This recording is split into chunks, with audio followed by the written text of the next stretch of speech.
Hello and welcome to my channel learn easy with MG और आमी मणिदीपा घोष तुम्हारे political science फैकाल्टी। আমরা ক্লাস 11 এর এনসিইআরটি পলিটিক্যাল সায়েন্স বই ইন্ডিয়ান কনস্টিটিউশন অ্যাট ওয়ার্ক পড়ছি এবং আমরা শুরু করেছি তার প্রথম chapter constitution why and how.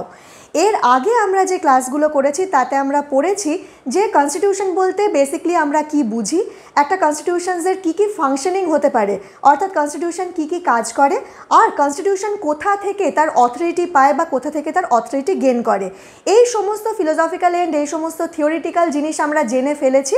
আজ আমরা যেটা পড়বো সেটা হচ্ছে এই থিওরিটিক্যাল যে নলেজগুলো আমরা পেলাম এটাকে কি করে আমরা প্র্যাকটিক্যালি ইমপ্লিমেন্ট করা হয়েছে একটা দেশের কনস্টিটিউশন তৈরির ক্ষেত্রে, বা আরও স্পেসিফিক্যালি বলতে গেলে আমাদের দেশের কনস্টিটিউশন কিভাবে তৈরি করা হয়েছে, how was the Indian constitution made. আমরা এর আগে নিচু ক্লাস থেকে জেনে এসেছি যে কনস্টিটিউয়েন্ট অ্যাসেম্বলি তারা কনস্টিটিউশন তৈরি করেছে। আমাদের দেশের কনস্টিটিউশন তৈরি হয়েছে কার দ্বারা? কনস্টিটিউয়েন্ট অ্যাসেম্বলির দ্বারা। কনস্টিটিউয়েন্ট অ্যাসেম্বলির ফার্স্ট সিটিং হয়েছিল 9 ডিসেম্বর 1946-এ। অর্থাৎ একটা কনস্টিটিউশন তৈরির যে প্রসিডিওর, কনস্টিটিউশন কেমন করে তৈরি করা হয়, আমাদের দেশের বিভিন্ন বিদ্বজ্জনেরা, বিভিন্ন পলিটিশিয়ানসরা, বিভিন্ন আইনবিদ, লয়ার, এরা সবাই একত্রিত হয়ে তাদের বিভিন্ন রকম আলাপ আলোচনা, ডিবেট, ডিসকাশন, এগুলোর মাধ্যমে তারা কনস্টিটিউশন তৈরি করার যে প্রসেস সেটা শুরু করেছিলেন এবং সেটা শুরু হচ্ছিল ঠিক এই দিনে 9 ডিসেম্বর 1946। অর্থাৎ এই দিন থেকে আমাদের কনস্টিটিউশন তৈরির প্রক্রিয়া শুরু হয়েছিল। আর তারপরে আমরা একটা জিনিস দেখছি যে রিঅ্যাসেম্বলড ইন 14th অগস্ট 1947। রিঅ্যাসেম্বলড মানে কি, রিঅ্যাসেম্বলড কেন করা হয়েছিল সেটা তো আমরা জানবই। শুধু ছোট্ট করে একটু বলে দিই, এই যে 14th অগস্ট 1947 এই তারিখটা দেখলেই আমরা বুঝতে পারছি যে আমাদের দেশের স্বাধীনতা প্রাপ্তির ঠিক আগের দিন কনস্টিটিউয়েন্ট অ্যাসেম্বলি রিঅ্যাসেম্বলড হয়েছিল। তার মানে আমাদের যেদিনকে আমরা স্বাধীনতা পেয়েছিলাম, যেদিনকে ভারতবর্ষ স্বাধীন হয়েছিল, সেই ঘটনাটার সঙ্গে তার মানে এটার কোনো একটা নিশ্চয়ই লিঙ্ক আছে। কি সেই লিঙ্ক? আমরা জানি আমাদের দেশ স্বাধীনতা যে অর্জন করেছিল তার জন্য তাকে একটা ভীষণ ভয়ঙ্কর মূল্য দিতে হয়েছিল এবং সেই মূল্যটা হচ্ছে পার্টিশন। এই যে 14th অগস্ট আমাদের দেশ ভেঙে দুটো ভাগে ভাগ হয়ে গেছিল, ইন্ডিয়া এবং পাকিস্তান, এই পার্টিশনের ফলে শুধুমাত্র যে আমাদের দেশ ভেঙে দু টুকরো হয়েছিল তাই নয়, এই যে কনস্টিটিউয়েন্ট অ্যাসেম্বলিও কিন্তু দুভাগে ভাগ হয়ে গেছিল। অর্থাৎ ভারত ভাগের ফলে যে সমস্ত প্রভিন্সগুলো পাকিস্তানি টেরিটরিতে পড়েছিল তাদেরকে বাদ দিয়ে আমাদের কনস্টিটিউয়েন্ট অ্যাসেম্বলি গঠিত হয় এবং সেই আদার পাকিস্তানি টেরিটরিতে যে সমস্ত কনস্টিটিউয়েন্সি পড়েছিল তাদেরকে নিয়ে আলাদা একটা কনস্টিটিউয়েন্ট অ্যাসেম্বলি গঠন করা হয়। তাহলে আমাদের কনস্টিটিউয়েন্ট অ্যাসেম্বলি 14th অগস্ট 1947-এ রিঅ্যাসেম্বলড হয়েছিল। মেম্বার্স চোজেন, কিভাবে এই কনস্টিটিউয়েন্ট অ্যাসেম্বলির মেম্বারদের চুজ করা হয়েছিল? By indirect election by the members of provincial legislative assembly, যেটাকে আমি পিএলএ দিয়ে ডিনোট করেছি। প্রভিন্সিয়াল লেজিসলেটিভ অ্যাসেম্বলির যারা মেম্বার তারা ইনডাইরেক্ট ইলেকশনের মাধ্যমে কনস্টিটিউয়েন্ট অ্যাসেম্বলির যারা মেম্বার আছেন তাদেরকে চুজ করেছিলেন। তার মানে কি, আমরা দেখেছি যে ব্রিটিশরা আমাদের শেষের দিকে কিছু ক্ষমতা দিয়েছিল। কি সেই ক্ষমতা? যে বিভিন্ন যে প্রভিন্সগুলো আছে, যে প্রভিন্সগুলোতে আমাদের দেশকে ভাগ করে দেওয়া হয়েছিল, সেই প্রভিন্সের হাতে কিছু ক্ষমতা দেওয়া হয়েছিল যে তারা যাতে তাদের নিজেদের প্রতিনিধি তারা নির্বাচন করতে পারে বা তারা তাদের রিপ্রেজেন্টেটিভ ইলেক্ট করতে পারে। এবার এই যে প্রভিন্সিয়াল লেজিসলেটিভ অ্যাসেম্বলি তার যারা মেম্বার বা যাদেরকে আমরা তখনকার ভাষায় বলতে পারি এখন যেমন এমএলএ, সেই সময় যারা প্রভিন্সিয়াল লেজিসলেটিভ অ্যাসেম্বলির মেম্বার ছিলেন তারা আবার এই কনস্টিটিউয়েন্ট অ্যাসেম্বলির যে মেম্বার তাদেরকে চুজ করেছিলেন। অর্থাৎ তার মানে কি বোঝাচ্ছে? আমরা ডাইরেক্টলি চুজ করছি প্রভিন্সিয়াল লেজিসলেটিভ অ্যাসেম্বলির যারা মেম্বার তাদেরকে, এবং সেই মেম্বাররা আমাদের হয়ে কনস্টিটিউয়েন্ট অ্যাসেম্বলির যারা মেম্বার তাদেরকে চুজ করছেন। অর্থাৎ কনস্টিটিউয়েন্ট অ্যাসেম্বলির মেম্বারদের আমরা কিন্তু নিজেরা ডাইরেক্টলি চুজ করছি না, আমরা চুজ করছি কাদের মাধ্যমে? প্রভিন্সিয়াল লেজিসলেটিভ অ্যাসেম্বলি তার যে মেম্বারদের যাদের আমরা ডাইরেক্টলি চুজ করেছি তারা আমাদের হয়ে কনস্টিটিউয়েন্ট অ্যাসেম্বলির মেম্বারদের চুজ করে দিচ্ছে। সেই জন্য আমরা বলছি যে কনস্টিটিউয়েন্ট অ্যাসেম্বলির যারা মেম্বার তাদেরকে ডাইরেক্টলি ইনডাইরেক্ট ইলেকশনের মাধ্যমে তাদেরকে চুজ করা হয়েছিল, ডাইরেক্ট ইলেকশনের মাধ্যমে তাদেরকে কিন্তু চুজ করা হয়নি। এবার আমরা কিন্তু বর্তমানেও এই প্রেজেন্ট সিচুয়েশনেও ভারত স্বাধীন হওয়ার পরেও আমরা কিছু ক্ষেত্রে দেখতে পাই যে ইনডাইরেক্ট ইলেকশনের যে প্রথা সেইটা রাখা হয়েছে। কোথায় তোমরা বলতে পারবে? একটু ভেবে দেখো, আমাদের পার্লামেন্টের দুটো হাউস আছে, একটা হচ্ছে লোকসভা, একটা হচ্ছে রাজ্যসভা। লোকসভার যারা মেম্বার তাদেরকে আমরা ডাইরেক্ট ইলেকশনের মাধ্যমে চুজ করি, আর যারা রাজ্যসভা বা আপার হাউসের মেম্বার তারা কিন্তু এখনও এই ইনডাইরেক্ট ইলেকশনের মাধ্যমেই তাদেরকে চুজ করা হয়। এবং কারা চুজ করেন? যারা এমএলএ অর্থাৎ আমাদের রাজ্যের লেজিসলেটিভ অ্যাসেম্বলির যে সমস্ত মেম্বাররা আছেন তারাই কিন্তু রাজ্যসভার মেম্বারদের ইনডাইরেক্ট ইলেকশনের মাধ্যমে চুজ করেন। অর্থাৎ এই প্রথা কিন্তু এখনও আমাদের দেশে লক্ষ্য করা যায়।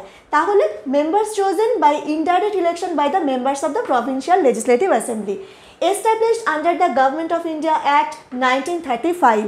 গভর্নমেন্ট অফ ইন্ডিয়া অ্যাক্ট 1935 যে একটা অ্যাক্ট ছিল, সেই অ্যাক্টটা কিন্তু আমাদের দেশের কনস্টিটিউশন তৈরির ক্ষেত্রে বলো বা আমাদের দেশের আইন কানুন প্রবর্তনের ক্ষেত্রে খুব গুরুত্বপূর্ণ ভূমিকা পালন করেছিল। এবং অনেক ক্ষেত্রে এই যে 1935-এর গভর্নমেন্ট অফ ইন্ডিয়া অ্যাক্ট সেটাকে আমরা ফলো করেছি। এবং যতদিন না অবধি আমরা নিজেদের কনস্টিটিউশন তৈরি করতে পারছি ততদিন অবধি এই গভর্নমেন্ট অফ ইন্ডিয়া অ্যাক্ট 1935কেই কিন্তু চুজ করা হতো, তাকে মেনে চলা হতো বা তাকে ফলো করা হতো। Compose roughly along the lines suggested by the Cabinet Mission Plan 1946. হিস্ট্রিতে আমরা পড়েছি যে 1946-এ ক্যাবিনেট মিশন প্ল্যান এসেছিল। ক্যাবিনেট মিশন কারা?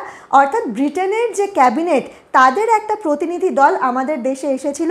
কেন এসেছিল একটুখানি রিকল করার চেষ্টা করো। কেন এসেছিল? কারণ আমরা জানি এই যে ভারতকে যে স্বাধীনতা দেওয়া হবে, সেই স্বাধীনতা দেওয়ার অর্থাৎ যে পাওয়ার বা ক্ষমতার যে হস্তান্তর বা ট্রান্সফর্ম অফ পাওয়ার, সেই জিনিসটা যাতে খুব স্মুথলি হতে পারে, কিভাবে হতে পারে সেই সমস্ত বিভিন্ন বিষয়ে আমাদেরকে সাজেশন দেওয়ার জন্য, সেই সমস্ত ব্যাপারে ডিসিশন নেওয়ার জন্য ক্যাবিনেট মিশন আমাদের দেশে এসেছিল 1946-এ।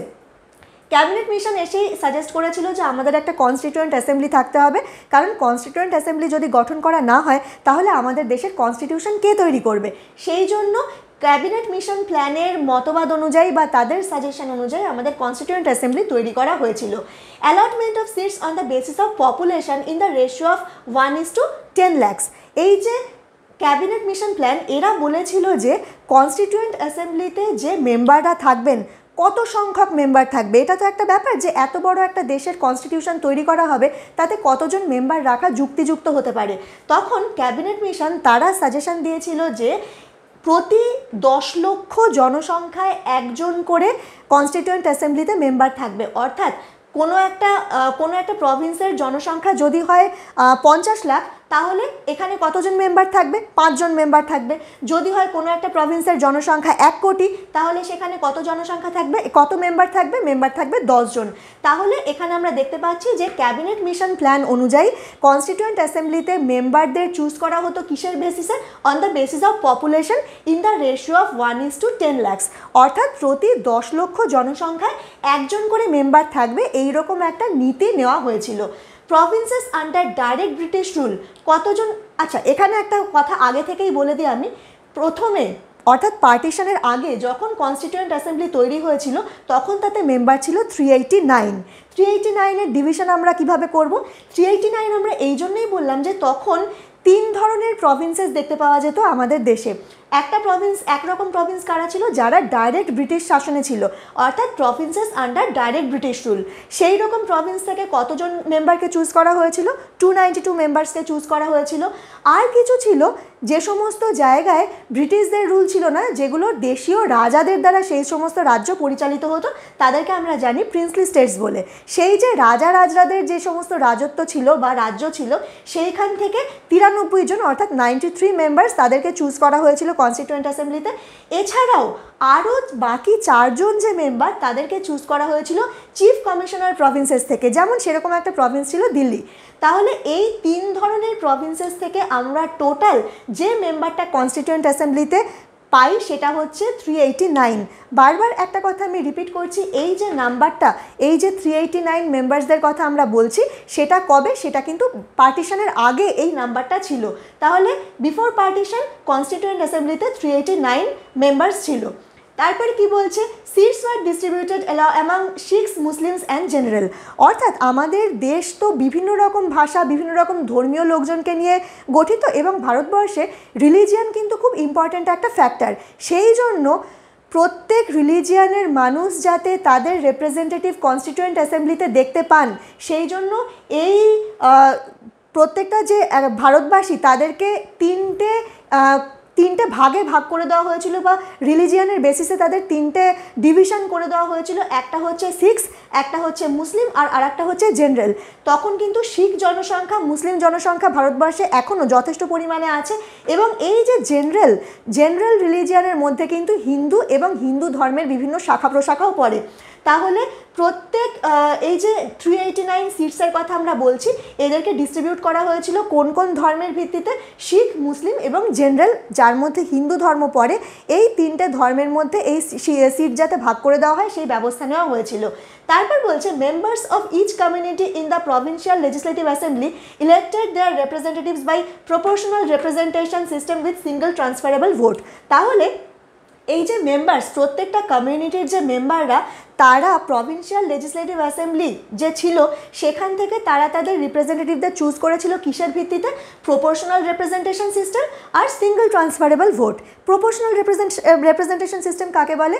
প্রপোর্শনাল রিপ্রেজেন্টেশন সিস্টেম মানে হচ্ছে আমাদের যে টোটাল পপুলেশন, তার মধ্যে যদি ধরা যাক আমাদের টোটাল পপুলেশন বেঙ্গল প্রভিন্সে ছিল 1 কোটি, অর্থাৎ আমরা তাহলে টোটাল মেম্বার কত পাবো? আমরা জানি যদি আমরা এই রেশিওটা ফলো করি তাহলে বেঙ্গল প্রভিন্স থেকে আমাদের টোটাল মেম্বার পাওয়ার কথা হচ্ছে 10 জন, তাই তো? যেহেতু 10 লাখে আমরা একজন পাবো, সেই জন্য 1 কোটিতে আমরা পাবো 10 জন। এবার দেখা গেল 1 কোটি জনসংখ্যার মধ্যে 30 লাখ হচ্ছে মুসলিম কমিউনিটি। তাহলে আমরা যদি এই যে প্রপোর্শনাল রিপ্রেজেন্টেশনের দিকে যাই বা প্রপোর্শনাল রিপ্রেজেন্টেশন মেনে চলি, তাহলে 1 কোটির মধ্যে যদি হয় 30 লাখ মুসলিম, তাহলে আমরা মুসলিম কতজন মেম্বার পাবো? আমরা পাবো 3 জন মেম্বার। যদি আমরা দেখি শিখ আছে 20 লাখ, তাহলে আমরা কতজন মেম্বার পাবো? খুব সহজ হিসেব, এই হিসেবটা করলে আমরা বুঝতে পারি আমরা 2 জন শিখ মেম্বার পাবো। এবং বাকি যদি 50 লাখ হয় এই জেনারেল রিলিজিয়ানের মধ্যে, তাহলে এই জেনারেল রিলিজিয়ান থেকে প্রপোর্শনাল রিপ্রেজেন্টেশন অনুযায়ী বা এই পদ্ধতি মেনে চললে আমরা 5 জন মেম্বার পাবো। তাহলে এই যে প্রপোর্শনাল রিপ্রেজেন্টেশন বলতে কি বোঝাচ্ছে সেটা খুব সহজেই আমরা বুঝে গেলাম। আর একটা কথা যেটা আমাদের বুঝতে হবে সেটা হচ্ছে সিঙ্গল ট্রান্সফারেবল ভোট। এই যে সিঙ্গল ট্রান্সফারেবল ভোটের মাধ্যমে আমরা আমাদের রিপ্রেজেন্টেটিভকে চুজ করেছিলাম বা রিপ্রেজেন্টেটিভদের বেছে নেওয়া হয়েছিল, সিঙ্গল ট্রান্সফারেবল ভোট মানে কি? আমরা এর পরের চ্যাপ্টার যখন ইলেকশন বা ইলেকটোরাল প্রসেস পড়ব, তখন এইটা আমরা আরও ডিটেলসে আরও ভালোভাবে বুঝবো। কিন্তু এখানে আমরা এইটুকুই বুঝে নিই যে সিঙ্গল ট্রান্সফারেবল ভোটের যে প্রসেসটা সেটা একটু অন্য ধরনের। কীরকম অন্য ধরনের? ধরো আমাকে বলা হয়েছে বেঙ্গল প্রভিন্স থেকে 10টা সিট আছে, 10 জন মেম্বারকে চুজ করতে হবে। এবার আমাকে 10 জন মেম্বারের একটা লিস্ট দেওয়া হলো। আমরা যখন ভোট দেব আমরা কিন্তু একজন মেম্বারকে চুজ করব না, আমরা 10 জনের নামের পাশেই 1 2 3 4 করে আমাদের প্রেফারেন্স একদম 10 নাম্বার অনুযায়ী আমরা আমাদের প্রেফারেন্স জানাবো। যে আমার ফার্স্ট প্রেফারেন্স ধরা যাক বি.আর. আম্বেদকর, আমার সেকেন্ড প্রেফারেন্স ধরা যাক জওহরলাল নেহরু, এইরকম করে আমার থার্ড প্রেফারেন্স ধরা যাক রাজেন্দ্র প্রসাদ। এইরকম করে আমরা আমাদের 10টা প্রেফারেন্সই জানাবো। সবথেকে বেশি প্রথম পছন্দের বা ফার্স্ট প্রেফারেন্সের ভোট যিনি পাবেন, তাকে তিনি যদি সেই নির্দিষ্ট কোটা অবধি পৌঁছতে পারেন, অর্থাৎ কোটা মানে হচ্ছে এমন একটা সংখ্যা, ভোটে জিততে গেলে বা ভোটে মনোনীত হতে গেলে সেই কোটা বা সেই নির্দিষ্ট সংখ্যাটা আমাদের পেতেই হবে। তাহলে ধরা যাক যিনি সবথেকে বেশি ফার্স্ট প্রেফারেন্সের ভোট পেয়েছেন, তিনি কোটাও পেয়েছেন, কোটা অবধি তিনি পৌঁছে গেছেন, যতটা মিনিমাম ভোট পাওয়ার কথা ছিল তার তিনি সেটা পেয়ে গেছেন, তাহলে তিনি তো চুজ হয়েই গেলেন। কিন্তু যিনি সবথেকে কম প্রথম পছন্দের ভোট পেয়েছেন তাকে ইলেকশন প্রসেস থেকে বাদ দিয়ে দেওয়া হয় এবং তার ভোটগুলো পরবর্তী চিহ্নিত যে প্রার্থীরা আছেন তাদের মধ্যে ডিস্ট্রিবিউট করে দিয়ে আবার নতুন করে সেই প্রার্থী বাছাইয়ের প্রক্রিয়াটা শুরু করা হয়। এটাই হচ্ছে সিঙ্গল ট্রান্সফারেবল ভোট। অর্থাৎ প্রত্যেক ক্ষেত্রে এক একজনের যে ভোট বা এক একজনের প্রাপ্ত ভোট সংখ্যাকে অন্যদের ক্ষেত্রে ট্রান্সফার করে দেওয়া হয়। এটাই হচ্ছে সিঙ্গল ট্রান্সফারেবল ভোট সিস্টেমের মূল কথা। এটা আমরা পরের চ্যাপ্টার যখন পড়ব তখন আমরা আরও ডিটেলসে পড়ব।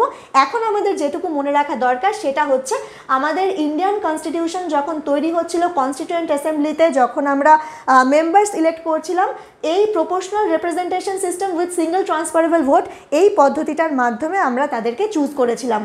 আর তাহলে আমরা দেখলাম যে এই যে যে প্রভিন্সগুলো ডিরেক্ট ব্রিটিশ রুলার আন্ডারে ছিল সেখান থেকে আমরা এই proportional representation system with single transferable ভোটের মাধ্যমে আমরা মেম্বারদের চুজ করেছি। কিন্তু যেগুলো প্রিন্সলি স্টেটস বা যেগুলো দেশীয় রাজাদের রাজত্ব ছিল সেখান থেকে কিভাবে চুজ করা হতো, রাজাদের ব্যাপার স্যাপারই আলাদা, তারা তো আর ভোট টোট নেবে না। তারা কি করতো, তারা নিজেদের মধ্যে কনসালটেশনের মাধ্যমে বা আলাপ আলোচনার মাধ্যমে তারা তাদের প্রতিনিধি নির্বাচন করতো। অর্থাৎ তাদেরকে বলে দেওয়া হলো যে আপনাদের যেরকম জনসংখ্যা আপনাদের রাজ্যে হয়তো 2জন কি 3জন প্রার্থী আপনারা পাঠাতে পারবেন, 2জন কি 3জন মেম্বার আপনারা পাঠাতে পারবেন। তখন সেই রাজারা নিজেদের মধ্যে আলাপ আলোচনার মাধ্যমে তাদের প্রতিনিধি কাকে কাকে তারা মনোনয়ন করছেন সেটা তারা ঠিক করতেন। তাহলে এই আমরা দেখলাম যে ইন্ডিয়ান কনস্টিটিউশন কেমন করে, কনস্টিটিউয়েন্ট অ্যাসেম্বলি কেমন করে তৈরি হয়েছিল এবং কনস্টিটিউয়েন্ট অ্যাসেম্বলি কীভাবে ইন্ডিয়ান কনস্টিটিউশন তৈরিতে তাদের ভূমিকা রেখেছিল। এবার আমরা পড়ব composition of constituent assembly. Composition কীভাবে হলো সেটা জানার জন্য আমরা প্রথমে একটা টাইম চার্ট দেখে নেব। কি দেখব? Plan of 3 June 1947। 1947-এ 3 জুন যে প্ল্যানটা হয়েছিল সেটাকে মাউন্টব্যাটেন প্ল্যান বা পার্টিশন প্ল্যানও বলা হয়। অর্থাৎ এই প্ল্যানেই কিন্তু ভারতকে যে দুটুকরো করে দেওয়া হবে এবং ইন্ডিয়া পাকিস্তান দুটো দেশে যে ভেঙে ফেলা হবে সেই সিদ্ধান্ত নেওয়া হয়েছিল। এই যে 3 জুন 1947-এ পার্টিশনের সিদ্ধান্ত নেওয়া হয়েছিল, তার ফলে কি হয়েছিল, যে সমস্ত প্রভিন্সগুলো পাকিস্তানি টেরিটরিতে পড়েছিল তাদেরকে কি করা হয়েছিল, তাদের যে সমস্ত মেম্বাররা কনস্টিটিউয়েন্ট অ্যাসেম্বলিতে ছিল তাদেরকে কনস্টিটিউয়েন্ট অ্যাসেম্বলি থেকে বাদ দিয়ে দেওয়া হয়েছিল। কারণ তারা ভারতের কনস্টিটিউশন রচনায় কেন অংশ নেবে, কারণ তারা তো অন্য একটা দেশ তৈরি করতে চলে যাচ্ছে। সেই জন্য কি বলা হচ্ছে, members from Pakistani territories cease to be members of constituent assembly, যেটাকে আমি এখানে সিএ দিয়ে ডিনোট করেছি। অর্থাৎ যে সমস্ত প্রভিন্স পাকিস্তানের আন্ডারে পড়েছিল সেই প্রভিন্স থেকে কনস্টিটিউয়েন্ট অ্যাসেম্বলিতে যে সমস্ত মেম্বাররা ছিল তাদেরকে কনস্টিটিউয়েন্ট অ্যাসেম্বলি থেকে বাদ দিয়ে দেওয়া হয়েছিল এবং তাদের সংখ্যাটা ছিল 90। অর্থাৎ 389 থেকে 90 বাদ দিলে আমাদের আলটিমেটলি 299 এই হলো কনস্টিটিউয়েন্ট অ্যাসেম্বলির মেম্বারের সংখ্যা আফটার পার্টিশন। তাহলে বারবার বলছি, বিফোর পার্টিশন সংখ্যা ছিল 389, কিন্তু পার্টিশন হওয়ার পর অর্থাৎ পাকিস্তানি প্রভিন্সগুলোকে তাদের মেম্বারদের বাদ দিয়ে দেওয়ার পর আমাদের কনস্টিটিউয়েন্ট অ্যাসেম্বলির মেম্বারের সংখ্যা হয়েছিল 299 বা 299। এইবার 9 December 1946 first sitting of constituent assembly হয়েছিল, সেটা তো আমরা দেখেইছি। আর 26 November 1949 last sitting of constituent assembly হয়েছিল। অর্থাৎ আমরা দেখতে পাচ্ছি প্রায় 3 বছর আমাদের কনস্টিটিউশন তৈরি নিয়ে যে সমস্ত কনস্টিটিউশন প্রণেতারা বা সংবিধান প্রণেতারা তারা আলাপ আলোচনা, ডিবেট, ডিসকাশন, বিভিন্ন রকম গবেষণার এগুলো তারা করেছিলেন এবং আলটিমেটলি তারা 26 নভেম্বর 1949-এ শেষবারের মতো কনস্টিটিউশন তৈরিতে বসেছিলেন এবং এই দিনই 26 নভেম্বর 1949 এই কনস্টিটিউশন আমাদের অ্যাডপ্টেড হয়েছিল। সেই জন্য এই দিনটাকে অর্থাৎ 26শে নভেম্বর দিনটাকে কিন্তু আমরা কনস্টিটিউশন ডে হিসেবে পালন করি। তাহলে কনস্টিটিউশন কবে অ্যাডপ্টেড হয়েছিল? 26 নভেম্বর 1949। এইবার তারপরে আমরা একটা সময় পাচ্ছি, একটা তারিখ পাচ্ছি, সেটা হচ্ছে 24 জানুয়ারি 1950-তে কনস্টিটিউয়েন্ট অ্যাসেম্বলির মাধ্যমে কনস্টিটিউশন ফাইনালি সাইনড হয়েছিল। এই যে কনস্টিটিউশন ফাইনালি সাইন করে সেটাকে গ্রহণ করা হয়েছিল, কতজন মেম্বার সাইন করেছিলেন? 284 মেম্বার্স। অর্থাৎ টোটাল যদিও মেম্বার সংখ্যা ছিল 299, কিন্তু প্রত্যেকেই সেদিন কিন্তু উপস্থিত ছিলেন না। কারণ এরকম ঘটনা ঘটেছে যে যেহেতু 3 বছর ধরে কনস্টিটিউশন তৈরির প্রক্রিয়া চলছিল, অনেক বৃদ্ধ মেম্বাররা ছিলেন যারা হয়তো সেই সময় পরলোক গমন করেছেন কিংবা সেদিন হয়তো কোনো বিশেষ কারণে কেউ আসতে পারেননি। সেই জন্য কনস্টিটিউশনে যারা সই করেছিলেন তাদের সংখ্যা ছিল 284 এবং 26 জানুয়ারি 1950-তে কনস্টিটিউশন কেম ইনটু ফোর্স। এই যে 26শে জানুয়ারি 1950 কনস্টিটিউশন আমাদের ইমপ্লিমেন্টেড হলো বা কনস্টিটিউশন আমাদের চালু হয়ে গেল, এই দিনটা আমাদের ভীষণ গুরুত্বপূর্ণ দিন। এই দিনটাকে আমরা প্রজাতন্ত্র দিবস বা রিপাবলিক ডে হিসেবে পালন করে থাকি। এইবার এই যে 26 জানুয়ারি 1950 এই দিনটাকে যে আমরা কনস্টিটিউশনকে চালু করার দিন হিসেবে বেছে নিলাম, কেন বেছে নিলাম? কারণ কনস্টিটিউশন তো তৈরি হয়েই গেছিলো 1949-এর 26 নভেম্বর কনস্টিটিউশন তৈরি হয়ে গেছিলো। তাহলে আমরা কেন এই দিন অবধি ওয়েট করলাম? এই দিন অবধি আমরা ওয়েট করলাম এই জন্যেই যে 1930 সালে 1930-তে 26 নভেম্বর একটা খুব গুরুত্বপূর্ণ দিন ছিল। কেন গুরুত্বপূর্ণ দিন ছিল? কারণ সেই দিনে তার আগে জওহরলাল নেহরু তিনি ঘোষণা করেছিলেন যে 26 জানুয়ারি 1930 থেকে পূর্ণ স্বরাজ ঘোষণা করা হয়েছিল, যে আমাদের দেশকে সম্পূর্ণ স্বাধীনভাবে আমরা বিবেচনা করব।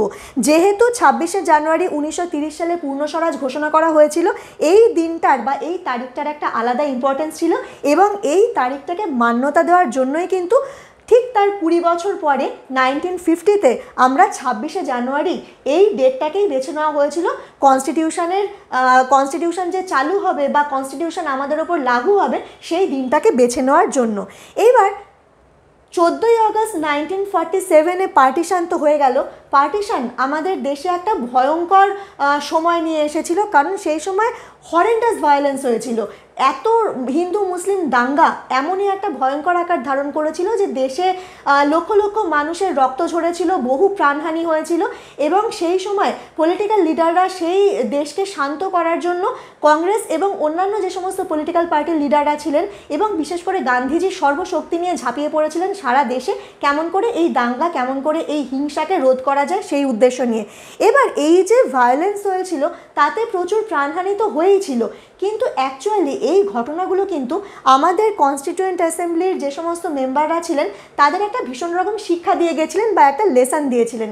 তারা বুঝেছিলেন যে আমাদের দেশের যে সিটিজেনশিপের কনসেপ্ট, এই সিটিজেনশিপের কনসেপ্টটা নিয়ে বিশেষভাবে ভাবার প্রয়োজন আছে, কারণ আমাদের দেশে এত রকম ধর্ম, এত রকম ভাষা, এত রকম কালচার, এত বিভিন্নতা আছে যে সেই বিভিন্নতাটাকে বজায় রেখে বা প্রত্যেকটা জাতির প্রত্যেকটা ধর্মের মানুষের নিজস্ব আইডেন্টিটি বজায় রেখেও ভারতবর্ষ দেশটাকে যদি ঐক্যবদ্ধ করে রাখতে হয় তাহলে আমাদের সিটিজেনশিপের কনসেপ্টটাকে নতুন করে এবং বিশেষভাবে ভাবা দরকার।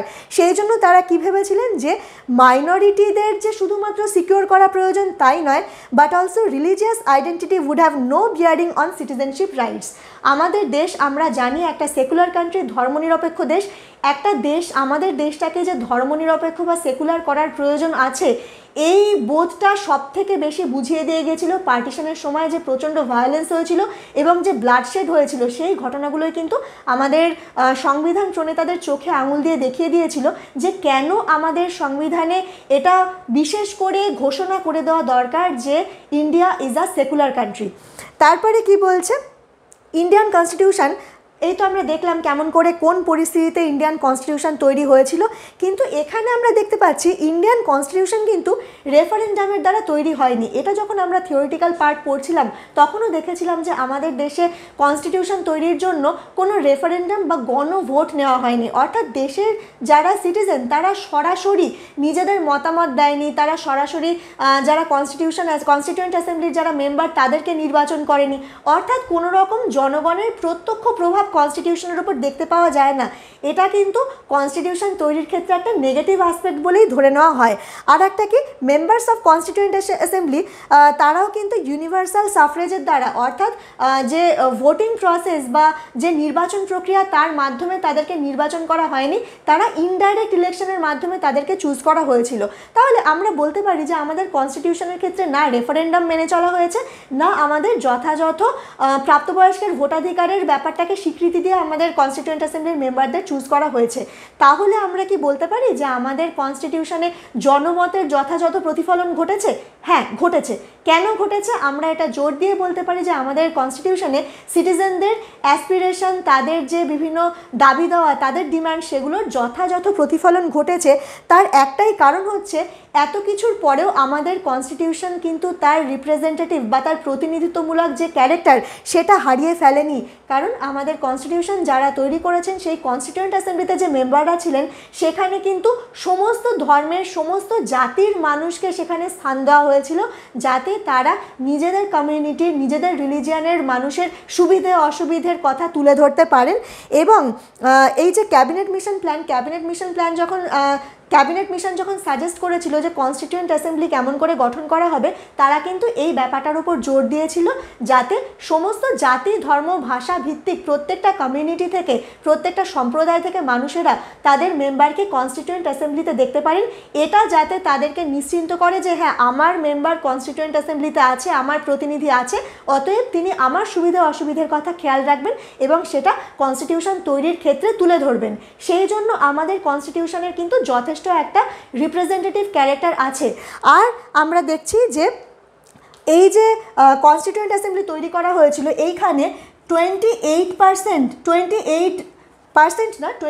অর্থাৎ 28 জন মেম্বার ছিল যারা শিডিউল্ড কাস্ট থেকে এসেছিলেন। শিডিউল্ড কাস্ট বলতে আমরা সাধারণত অর্থনৈতিক এবং শিক্ষাগত এবং অন্যান্য সামাজিক দিক থেকে পিছিয়ে পড়া শ্রেণীকেই বোঝায়। এই পিছিয়ে পড়া শ্রেণী থেকেও কিন্তু 28 জন মেম্বার আমাদের কনস্টিটিউয়েন্ট অ্যাসেম্বলিতে ছিলেন, যাতে সেই সমস্ত জনগোষ্ঠীর বা সেই সমস্ত জনজাতির মানুষদের দাবি দেওয়া, তাদের অবস্থা, তাদের আশা আকাঙ্ক্ষা কনস্টিটিউশনে প্রতিফলিত হতে পারে। আর আমরা দেখতে পাই যে কনস্টিটিউশনে 82% সিটস কারা দখল করেছিল, কারা অকুপাই করেছিল? কংগ্রেসই কিন্তু 82% সিটস কনস্টিটিউয়েন্ট অ্যাসেম্বলির যারা মেম্বার ছিল তাদের দখল করেছিল। এবং এটা কিন্তু আমি পার্টিশনের পরের কথা বলছি। পার্টিশনের পরে মানে আমরা কংগ্রেসকেই একমাত্র ভারতের বা স্বাধীনতা পূর্ব ভারতবর্ষের সবথেকে বড় দল বলে জানি। অন্যান্য দলও কিন্তু ছিল, কমিউনিস্ট পার্টি ছিল, অন্যান্য বিভিন্ন রাজনৈতিক দল ছিল, কিন্তু কংগ্রেস ছিল সবথেকে বড় দল। এবং কনস্টিটিউয়েন্ট অ্যাসেম্বলির যখন মেম্বাররা নির্বাচন হচ্ছিল তার মধ্যে 82% মেম্বার ছিল কংগ্রেস থেকে আসা। এবার এখানে তাহলে আমাদের মনে একটা প্রশ্ন আসে যে কংগ্রেসই তো তাহলে কনস্টিটিউয়েন্ট অ্যাসেম্বলিকে ডমিনেট করেছে, তাহলে এখানে বিভিন্ন মত কিভাবে এর মধ্যে এলো বা এটা কি করে রিপ্রেজেন্টেটিভ ক্যারেক্টারের হলো? আমাদের এখানে একটা ব্যাপার ভুলে গেলে চলবে না যে সেই সময় ভারতবর্ষে কংগ্রেস এত বড় একটা পলিটিক্যাল পার্টি ছিল যে তার মধ্যে বিভিন্ন জাতি গোষ্ঠী ভাষা জনজাতির লোকজন তার মেম্বার ছিলেন। কংগ্রেস ইটসেলফ ওয়াজ এ ডাইভার্স পার্টি। যেহেতু কংগ্রেসের নিজের মধ্যে এতটা ডাইভার্সিটি ছিল, সেই জন্য সেই কংগ্রেস যদিও 82% সিট অধিকার করেছিল কনস্টিটিউয়েন্ট অ্যাসেম্বলির, তাতে কিন্তু কনস্টিটিউয়েন্ট অ্যাসেম্বলির রিপ্রেজেন্টেটিভ ক্যারেক্টারকে তুলে ধরতে কোনো রকম কোনো অসুবিধা হয়নি। তাহলে আজকে আমরা পড়লাম how was the Indian constitution made আর composition of the constituent assembly. আশা করি এইটুকু বুঝতে কোনো অসুবিধা হয়নি তোমাদের। যদি কোনো প্রশ্ন থাকে, যদি কোনো বুঝতে অসুবিধার ব্যাপার থাকে, অবশ্যই আমাকে কমেন্ট সেকশনে জানিও। যদি আমার এই ভিডিওটা ভালো লেগে থাকে তাহলে অবশ্যই একটা লাইক করো আমার ভিডিও, আমার চ্যানেলটা সাবস্ক্রাইব করো, যাতে আমি পরবর্তী ক্ষেত্রে আরও এরকম যে ভিডিওগুলো দেব সেইগুলো যাতে যতটা সম্ভব তোমাদের কাছাকাছি পৌঁছে যেতে পারে। তাহলে আজকের মতো এইটুকুই, টাটা।